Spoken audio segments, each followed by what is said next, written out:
नमस्कार। न्यूज़ के चौधरी में आप सबका स्वागत है। मैं वीरेंद्र चौधरी एक बार फिर से आपके सामने हाजिर हूँ एक नए सवाल के साथ। सवाल ये है कि उत्तर प्रदेश में बीजेपी का क्यों हुआ बंटाधार। आइए इसी सवाल पर देखते हैं न्यूज़ के चौधरी। लोकसभा चुनाव 2024 का फैसला एनडीए के पक्ष में आ चुका है। प्रधानमंत्री नरेंद्र मोदी लगातार तीसरी बार प्रधानमंत्री बनने जा रहे हैं और शपथ ग्रहण लेंगे 9 जून को। और एनडीए को 293 सीटें मिली, जिसमें बीजेपी का 240 है, यानी मेजॉरिटी मार्क से 32 कम। दूसरी तरफ इंडिया अलायंस को 234 मिला और कांग्रेस को 99 और अन्य के खाते में गया 16 सीट। लेकिन मेरा यहां सवाल है उत्तर प्रदेश को लेकर कि उत्तर प्रदेश में बीजेपी का बंटाधार क्यों हुआ, और इसके लिए उत्तर प्रदेश के परिणाम को हमें समझना होगा। उत्तर प्रदेश में कुल 80 लोकसभा सीटें हैं। पिछले 2 चुनाव का यदि एनडीए का खाता देखें तो 2014 में एनडीए को मिला था 73 सीट्स, जिसमें बीजेपी का था अकेले 71।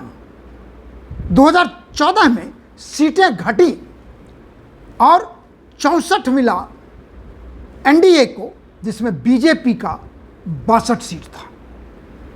अब की बार भी लगभग उम्मीद उसी प्रकार से की जा रही थी, लेकिन परिणाम ने सबको चौंका दिया।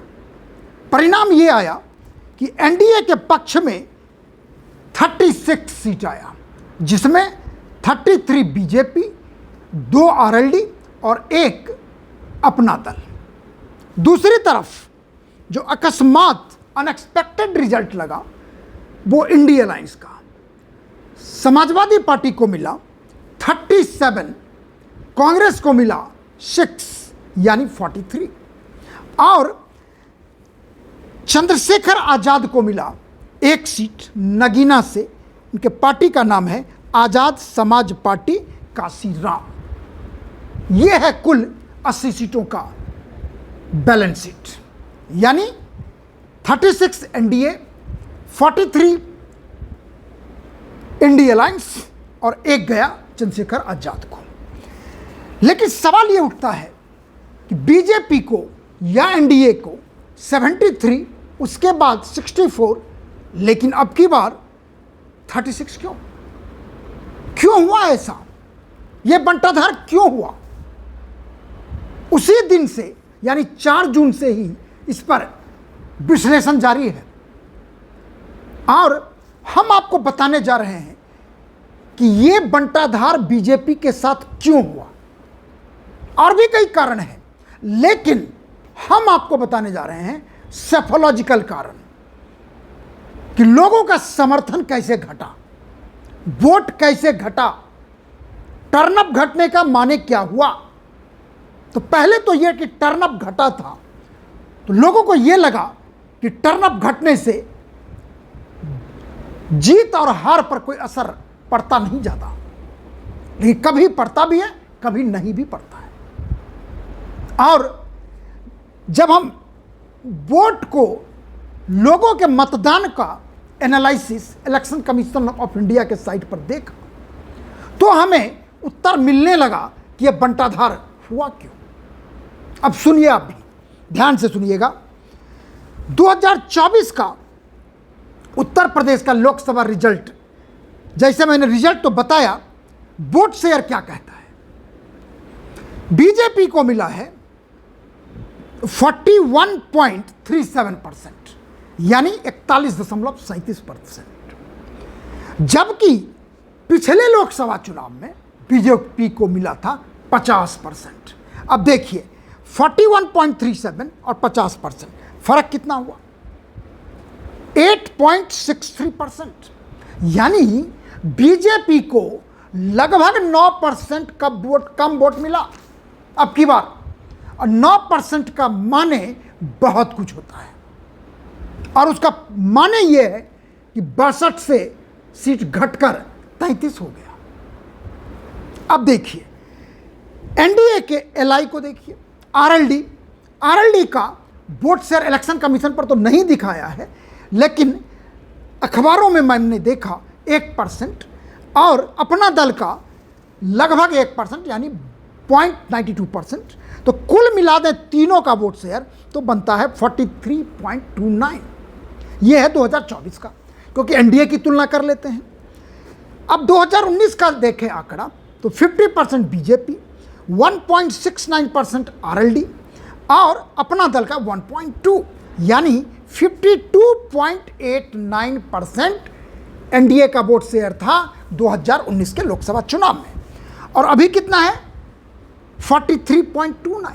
अब देखिए अंतर कितना हुआ, अंतर होता है यानी एनडीए को 9.6% वोट कम मिला 2019 से 2024 में, यानी लगभग 10% कम वोट मिलता है एनडीए को 2019 और 2024 के तुलना करने पर।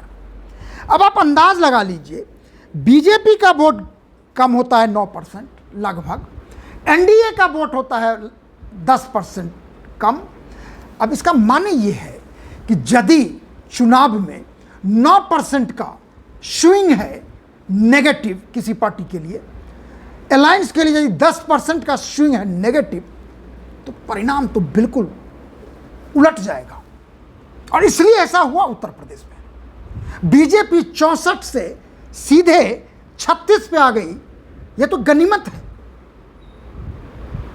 क्योंकि स्विंग देखिए आप एनडीए का लगभग 10% माइनस है, यानी 10% कम वोट मिला।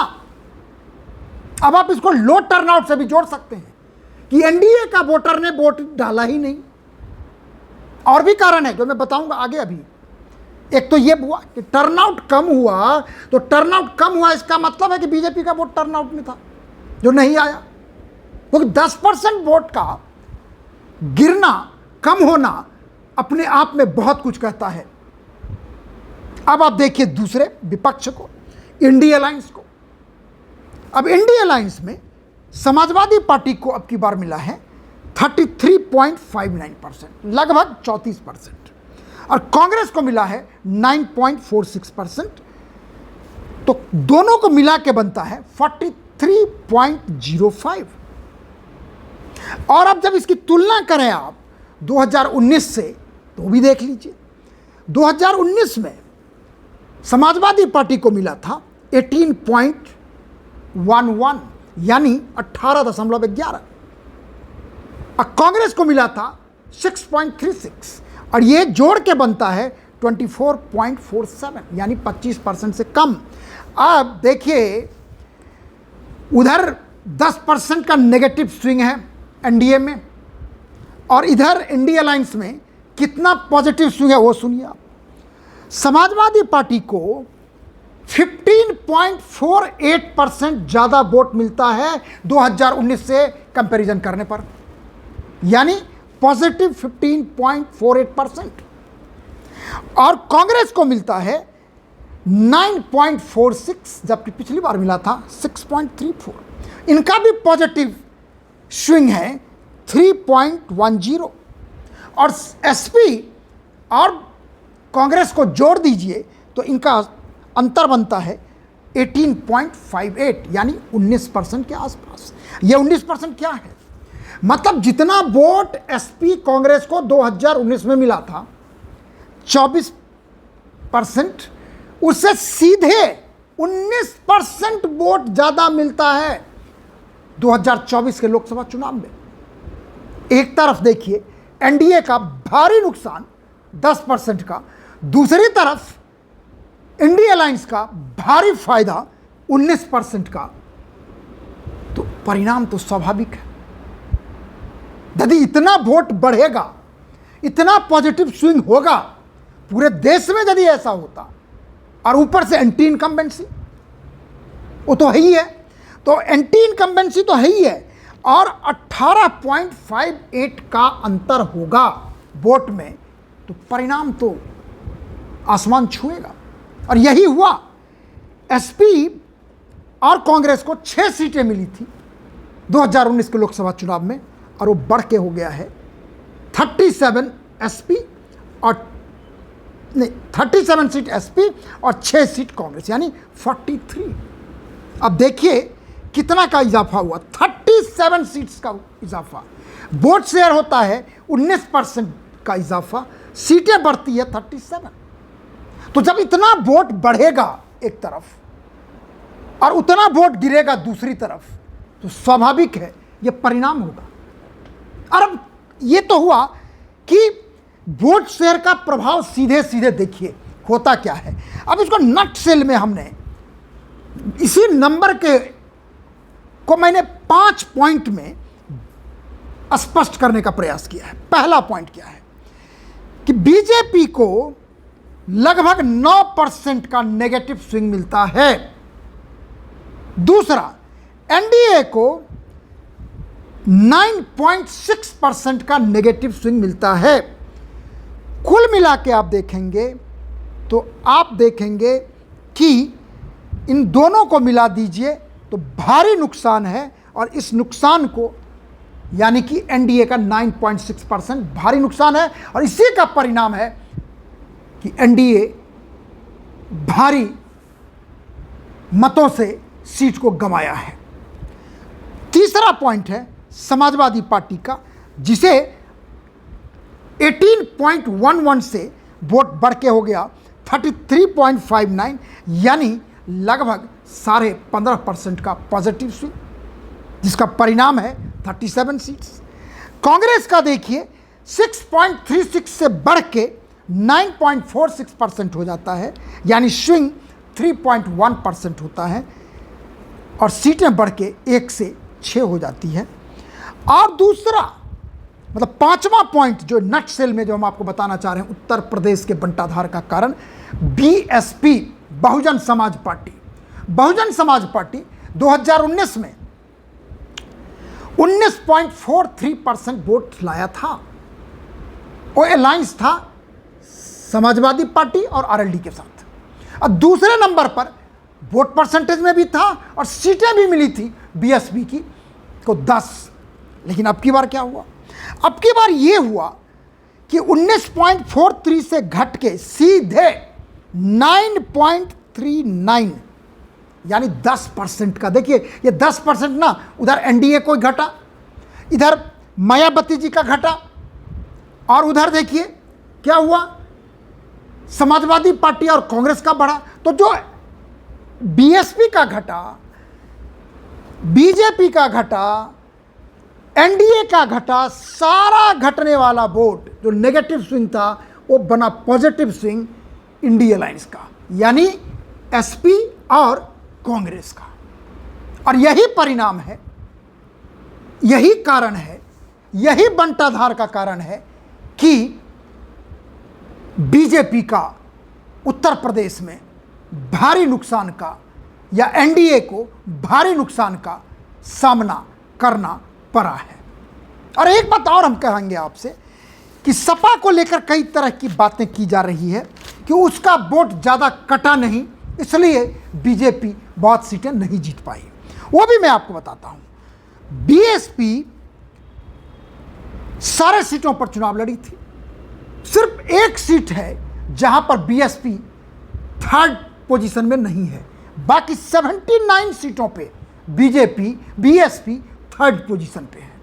और यदि उनका वोट देखेंगे तो 31 लोकसभा कॉन्स्टिट्यूएंसी में, यानी 31 लोकसभा कॉन्स्टिट्यूएंसी में बीएसपी को 1 लाख से ज़्यादा वोट मिला है, और 1 लाख से जहां जहां वोट मिला है ज़्यादा, 31 जगह जीता कौन है?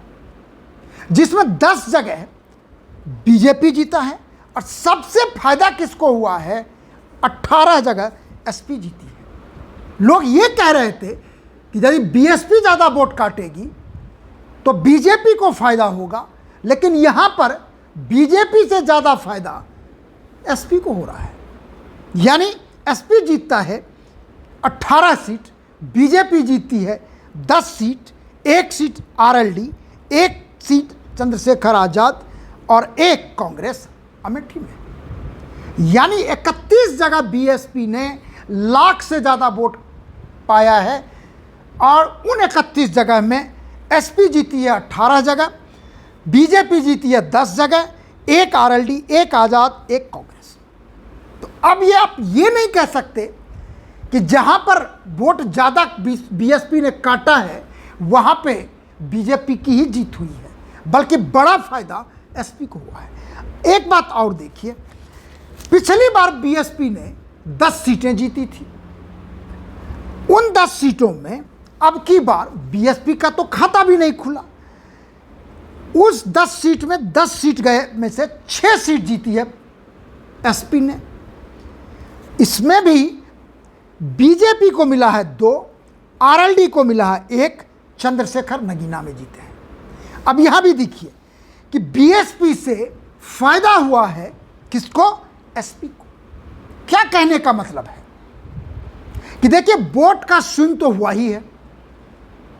इंडिया अलायंस को ज़्यादा वोट मिला, काफ़ी संख्या में मिला, लगभग 19% का स्विंग था। प्लस बीएसपी का बहुत वोट तो आया है, लेकिन जो बीएसपी का 10% वोट गिरा है, 19% से 9% पर आया है, वो लगता है सीधे सीधे एसपी और कांग्रेस अलायंस में शिफ्ट हुआ है। एक बात और, कहा यह जाता है कि और भी कई तरह के कास्ट वोट हैं जो अब की बार बीजेपी को नहीं मिला है, और इसका परिणाम आप देखेंगे। जैसे वाराणसी में प्राइम मिनिस्टर 2014 में जितना वोट से जीते थे, 2019 में जितना वोट से जीते। अब देखिए मैं आपको आंकड़ा बताता हूं कि प्राइम मिनिस्टर 2014 में 56.37% वोट पाए थे, 2019 में बढ़ के हो गया 63.62%, और 2024 में घट के हो जाता है, यानी 2014 से भी घट जाता है 54.24। जबकि अंदाज ये लगाया जा रहा था कि वाराणसी में अब तक सबसे ज़्यादा वोट पाने वाले लोकसभा एमपी हुए हैं चंद्रशेखर। जनता पार्टी में चुनाव जीते थे, जनता पार्टी के अध्यक्ष थे, उन्हें मिला था 66% वोट, और सेकंड पोजीशन पर मोदी 2019 में थे 63.62, यानी 64%। कहा यह जा रहा था कि अब की बार मोदी 66% चंद्रशेखर जनता पार्टी प्रेसिडेंट का रिकॉर्ड को तोड़ेंगे, लेकिन हुआ उल्टा। और दूसरा, अयोध्या का सीट, अयोध्या में राम मंदिर का निर्माण हुआ, बड़े ही उच्च स्तरीय कार्यक्रम किए गए, पूरी दुनिया ने देखा, और बीजेपी के नेतृत्व में सारा कार्यक्रम समापन किया गया। लेकिन अयोध्या से यानी फैजाबाद से बीजेपी की जीत नहीं होती। 2 बार से लल्लू सिंह जीत रहे हो, चुनाव हार गए। जीता कौन? जीता एसपी, समाजवादी पार्टी का। तो कहने का मतलब कास्ट फैक्टर, एंटी इनकम्बेंसी और वोटों का स्विंग, कुल मिला के ये तीनों चीज ने बीजेपी को उत्तर प्रदेश में बंटाधार किया।